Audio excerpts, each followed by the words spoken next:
All right.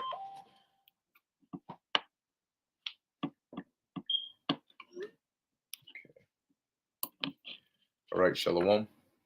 First and foremost, I want to give all praises, honor, and glory to Yahweh, Bahasham, Yahweh Shai, Bahasham, Rakah Kodash.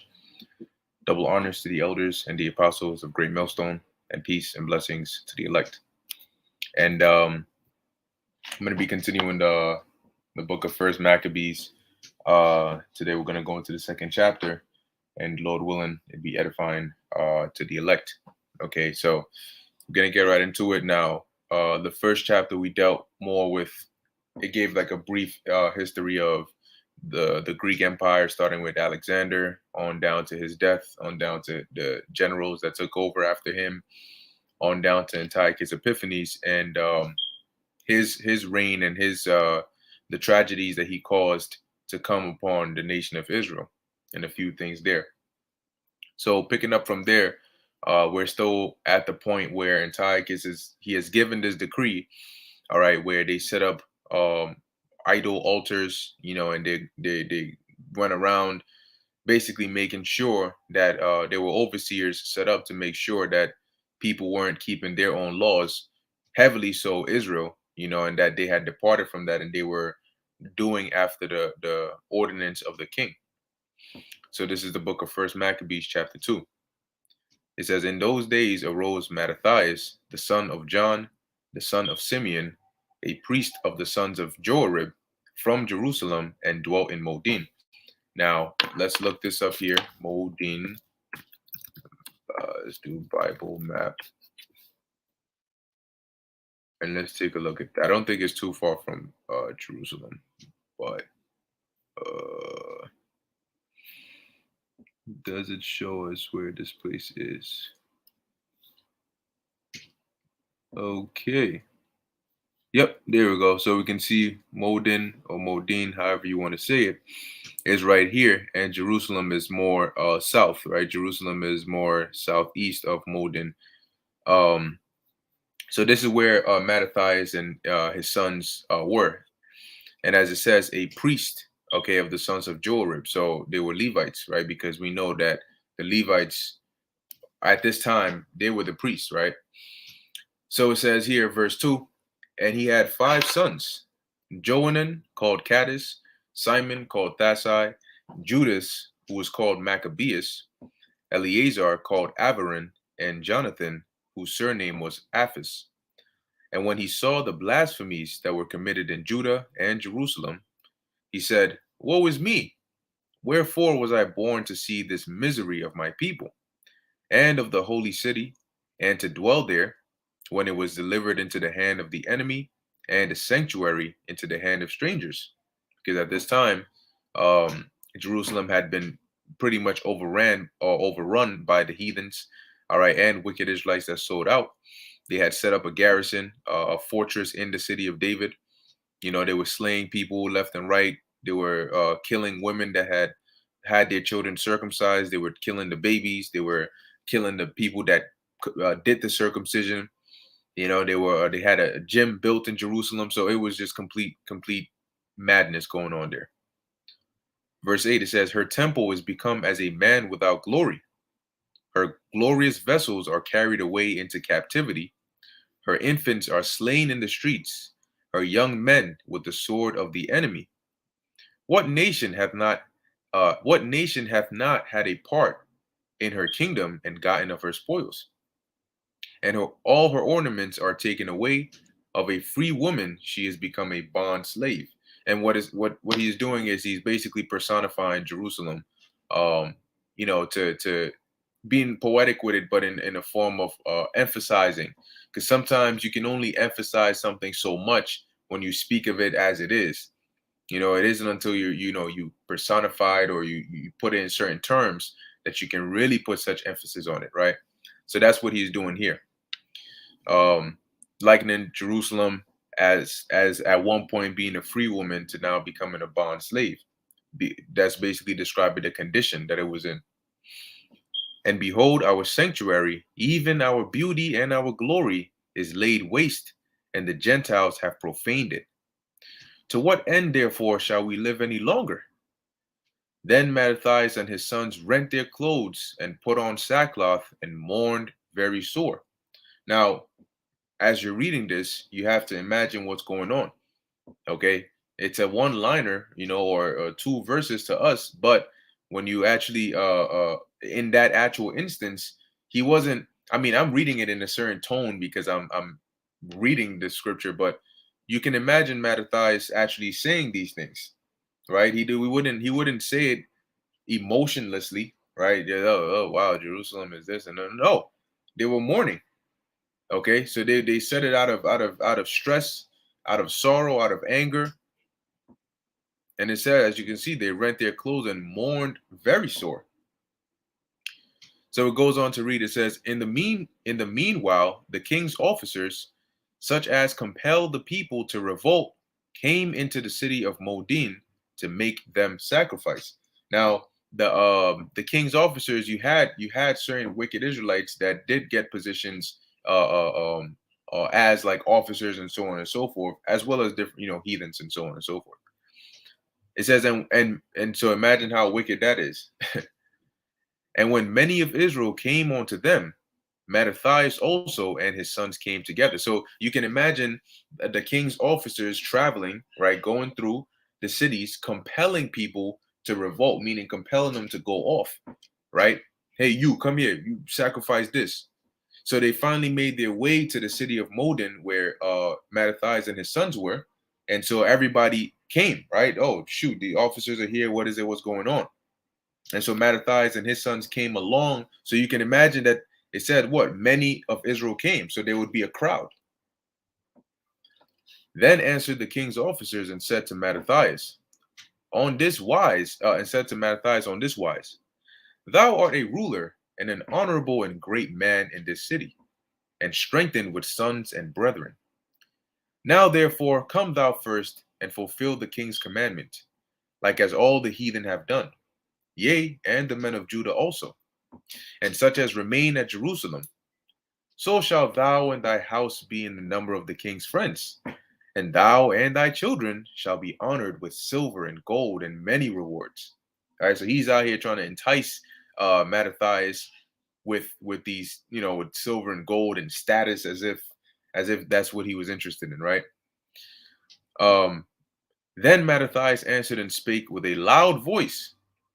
Right. So once again, now did you gotta, as you're reading this, you gotta visualize it. He said it with a loud voice, not softly in a monotone way. Okay.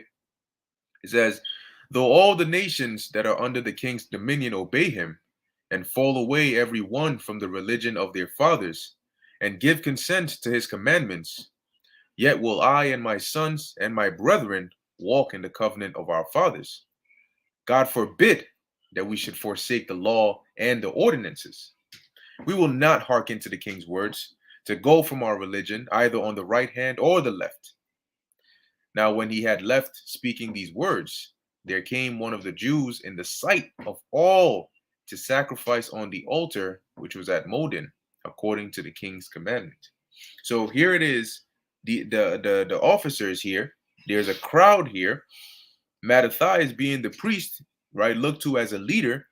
This officer tells him, look, you come, you do this, you set the example, and the rest will follow, and you're gonna get all these perks.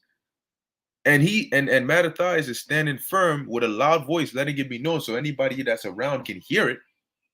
That him and those that were with him ain't going to stand for this. And here it is. You're gonna have of course, some dumb frozen avocado head Israelite gonna walk up, and you can already imagine it.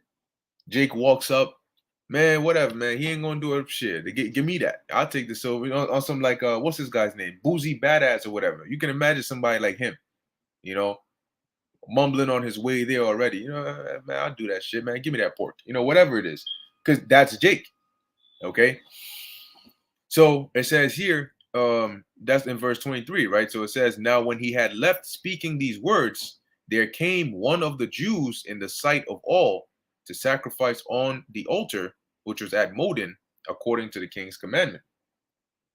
Which thing when Mattathias saw, he was inflamed with zeal, and his reins trembled. neither could he forbear to shew his anger according to judgment. Wherefore he ran and slew him upon the altar. So you can imagine Mattathias, you can imagine somebody so angry, so pissed off that this isn't even just like an emotional anger. This is a zealous anger. Okay, this is rage on a different level.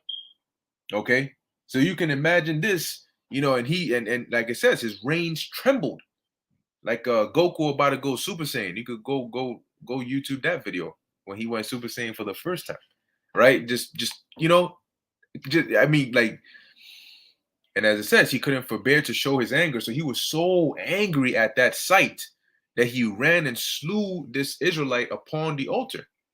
Why didn't the Most High punish Mattathias for murder? But as it says, right, he slew this Israelite upon the altar.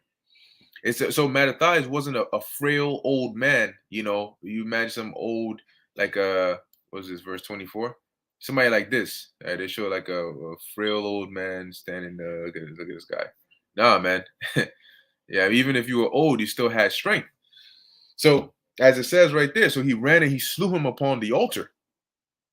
Also, the king's commissioner, who compelled men to sacrifice, he killed at that time, and the altar he pulled down. So Mattathias basically went into a rage, okay? And he pretty much he slew that Israelite and he slew that king, the king's commissioner. So he wasn't playing around, and he did it out of zeal. All right, you can imagine the spirit of the Lord came upon him and compelled him, to go into this zealous rage and to put these people to death. So it says here, verse 26, thus dwelt he zealously for the law of God, like as Phineas did unto Zambri, the son of Salum, which the account of this is in Numbers, the 25th chapter. So let's read that real quick. Now, as you can see, it says the sin of Peor. It says Numbers 25 and 1. And Israel abode in Shittim, and the people began to commit whoredom with the daughters of Moab. And they called the people unto the sacrifices of their gods, and the people did eat and bow down to their gods. So, and this is the Moabite women, all right, called the Israelites, okay, and the Israelites went, all right, to the sacrifices of these heathens and ate of their sacrifices and bowed down to their gods. And this is something. This is almost like your woman committing adultery and you witnessing that, like her being called by another man, and she's going there and she's willing that she's actually actively committing adultery before you. That's why the Lord, the first commandment is not having any other gods beside the Lord. Verse 3, and Israel joined himself onto Baal Peor, which when you look that up, I believe it's Lord of the Gap. It says, and the anger of the Lord was kindled against Israel. And the Lord said unto Moses, take all the heads of the people and hang them up before the Lord against the sun, that the fierce anger of the Lord may be turned away from Israel. And when you look this up in the other translations, let me actually do that now. You'll see, I think this Bibles. Yep. So, for example, the NKJV, then the Lord said unto Moses, take all the leaders of the people and hang them and hang the offenders before the Lord out in the sun, that the fierce anger of the Lord may turn away from Israel. You have the NLT. It says, the Lord issued the following command to Moses. Let's keep in mind the Most High, God, right? God is love, right? God told Moses that we all know about to what? Seize all the ringleaders and execute them before the Lord in broad daylight. What, isn't that like a fatality or like a brutality? What's going on? God does not kill. Killing is evil. Why would God do such a thing? And once again, if somebody tells you that, you got to tell them go and read the Torah. Go read the first 5 books of the Bible, and then you come back and tell me if the God you read about is the God that you thought he was. You can't get around it. Okay, this is why the Most High is to be feared. He's not squeamish. As it says here, so his fierce anger will turn away from the people of Israel. So the Lord told Moses to basically do a public execution. It says, where we at? Where we at? Okay. And Moses said unto the judges of Israel, slay ye every one of his men that were joined unto Baal Peor. And behold, one of the children of Israel came and brought unto his brethren a Midianitish woman in the sight of Moses, and in the sight of all the congregation of the children of Israel, who were weeping before the door of the tabernacle of the congregation. Yet again, you have another dumbass Israelite who is he's so busy doing wickedness that here it is. The rest of those who knew their power were out here weeping and all that, and this dude is pulling up with a Midianitish woman to bring onto his brethren.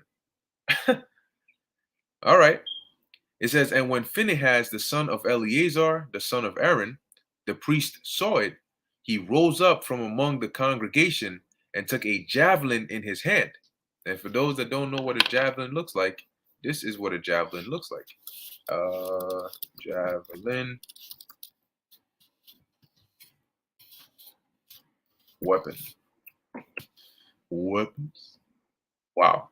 What in the world? There we go. Something like that. Okay. There you go. So he grabbed this, well, pretty much like a spear, right? But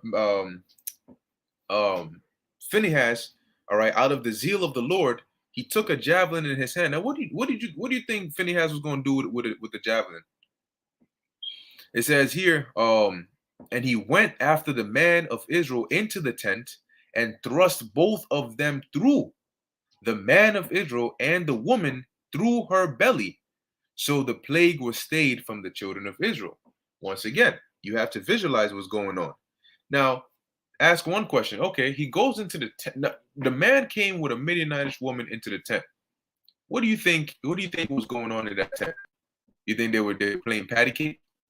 Clearly, this dude was either in the midst of partaking in certain activities or about to partake in certain activities. I will lean more towards in the midst of partaking in certain activities. Reason being, if Phinehas came into the tent and it says, from the way it says it, he thrust both of them through, right? Now, a javelin is only so long. So in order to thrust the man through and also go through the belly of the woman, that means the man needs to be standing pretty close, standing, laying on top, whatever, pretty close to the woman, that with one thrust, you can get the man and the woman together. You know, like it's not really funny, but you know, like how they have certain sandwiches or the Cuban sandwiches where they got the little toothpick thrust right through the whole thing. So, you know, but the point is they were thrust through. Okay. And that takes a fierce spirit to do that, right? But that's how zealous, all right, that our forefathers were for the law of the Lord. It says here, so the plague was stayed from the children of Israel. Now let's see, what was the Lord's reaction to Phinehas taking a javelin and stabbing through an Israelite man and a Midianitish woman? It says, and those that died in the plague were 24,000. And the Lord spake unto Moses, saying, Phinehas, the son of Eleazar, the son of Aaron the priest, hath turned my wrath away from the children of Israel, while he was zealous for my sake among them, that I consumed not the children of Israel in my jealousy. Wherefore say, behold, I give unto him my covenant of peace, and he shall have it, and his seed after him, even the covenant of an everlasting priesthood, because he was zealous for his God, and made an atonement for the children of Israel. Now the name of the Israelite that was slain, even that was slain with the Midianitish woman, was Zimri, the son of Salu, a prince of a chief house among the Simeonites. This guy was a Simeonite. And the name of the Midianitish woman that was slain was Cosbi, the daughter of Zur. He was the head over the people and of a chief house in Midian. And this is why you don't go after these women to let them take your heart away from your power, because then you're going off. But going on, I mean, if you deal with a chick, for the most part, a lot of chicks that are here, you know, they don't believe the truth that we believe. It's not every chick you're gonna deal with that's gonna believe it, but the Most High is dealing with you, and what He's looking for is for you to keep your heart steady after Him. All right, and if you can do that, then you'll be good. If not, then you just might get a javelin thrust through you as well. So it says here, verse 26, back in First Maccabees Chapter 2, verse 26.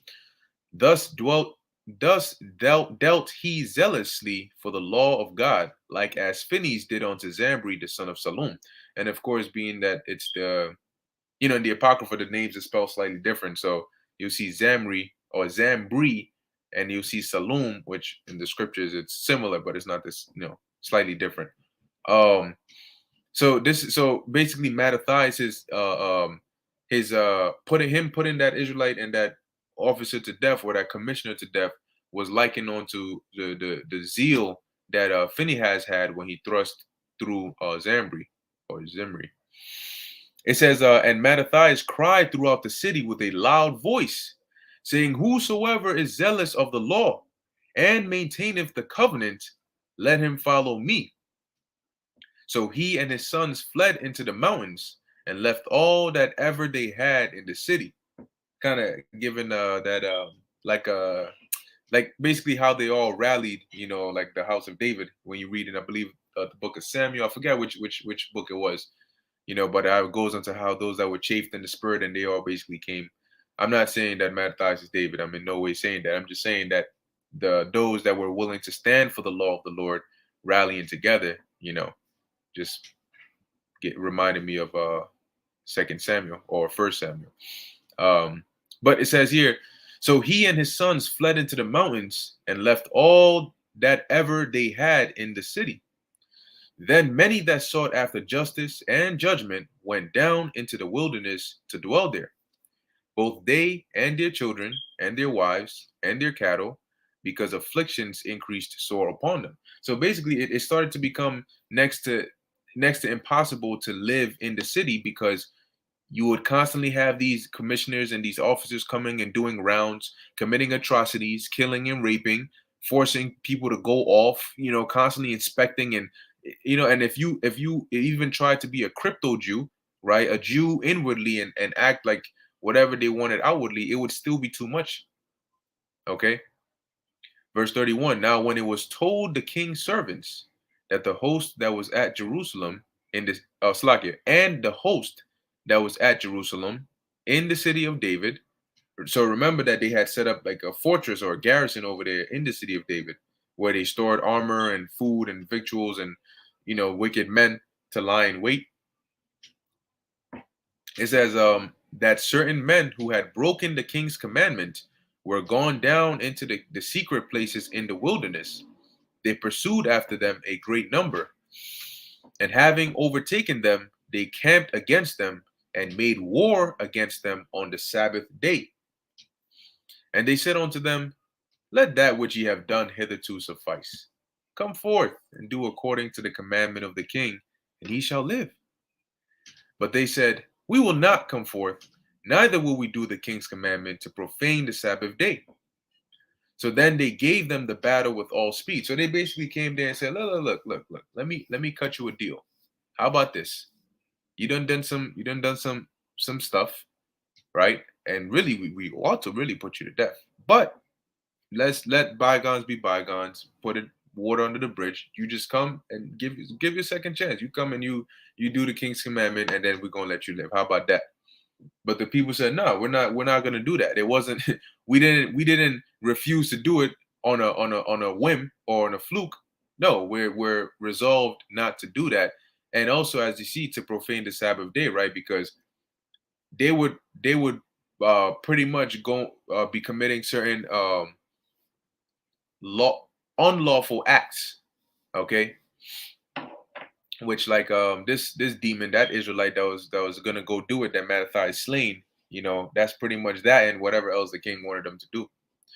It says, so then they gave them the battle with all speed. So they basically said, all right, your choice, and they basically rushed on them and just started killing them. Howbeit they answered them not. So the Israelites that were resolved to stand for the law of the Lord, they didn't fight back. Neither cast they a stone at them, nor stopped the places where they hid. So they didn't even try to defend themselves or try to secure where they were hiding, and they just basically let whatever happened happen. It says, but said, let us die all in our innocency. Heaven and earth will testify for us that ye put us to death wrongfully.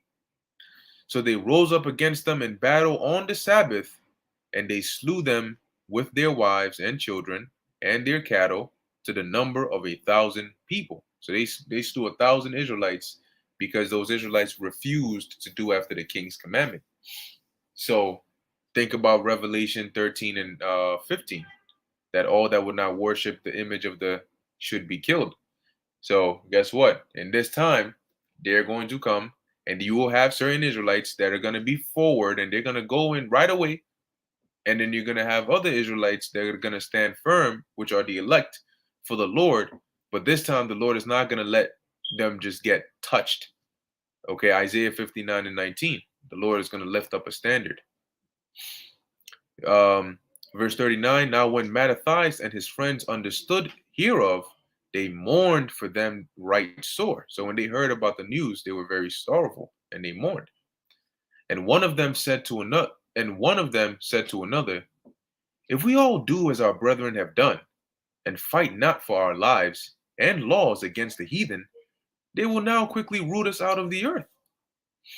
At that time, therefore, they decreed, saying, whosoever shall come to make battle with us on the Sabbath day, we will fight against them. Neither will we die all as our brethren that were murdered in the secret places. So they basically resolved to say, you know what?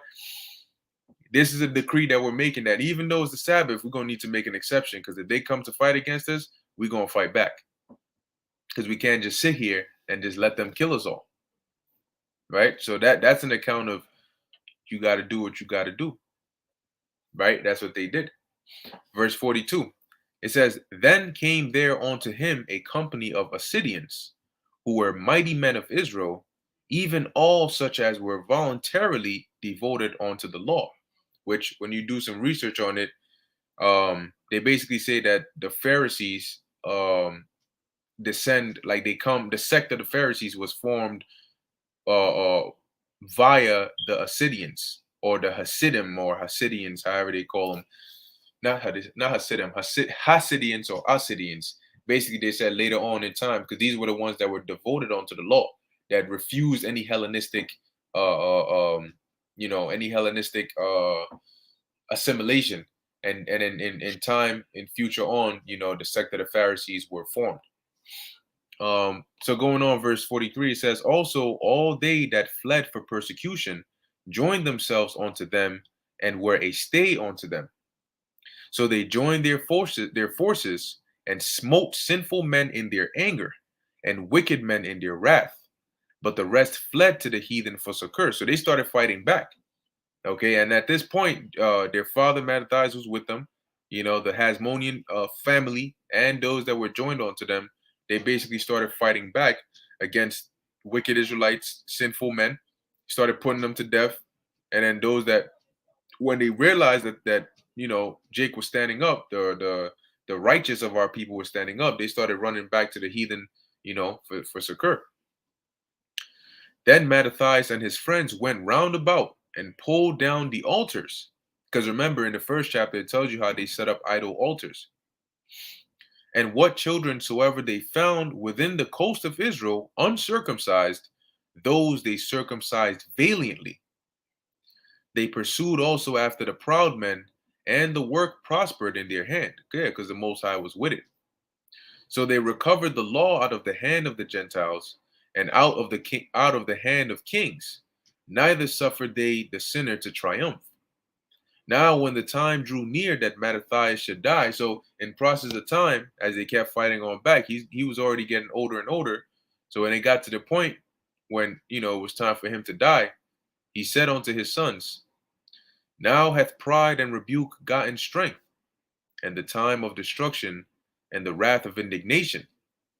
Now therefore, my sons, be ye zealous for the law, and give your lives for the covenant of your fathers.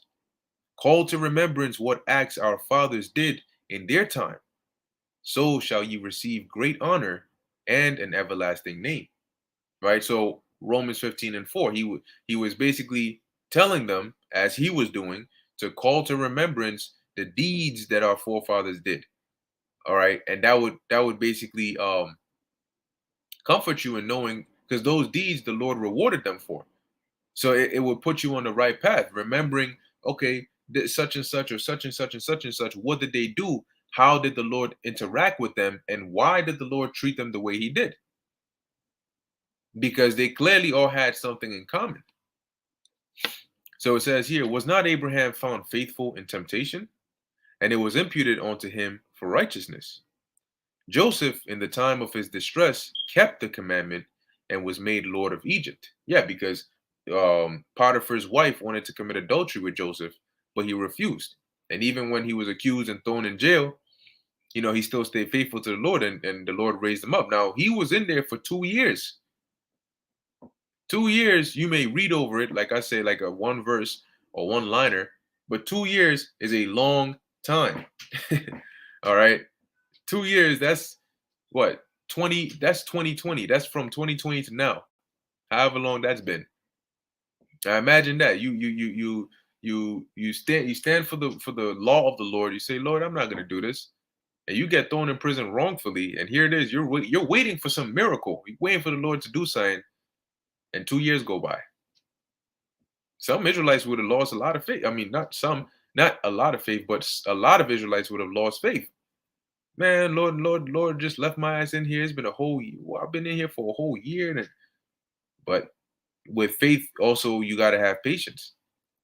Let patience have her perfect work. So, verse 54 says, Phineas, our father, in being zealous and fervent, obtained the covenant of an everlasting priesthood. Jesus, for fulfilling the word, was made a judge in Israel. Now, I read this verbatim because this is referring to Joshua, okay, the successor of Moses. Now, it says Jesus here because in Joshua in the Hebrew is Yahushai, but when translated, I believe into Greek is let me see, it's Yoshua or something like that. Let's see, Joshua in Greek. Oh, would you look at that?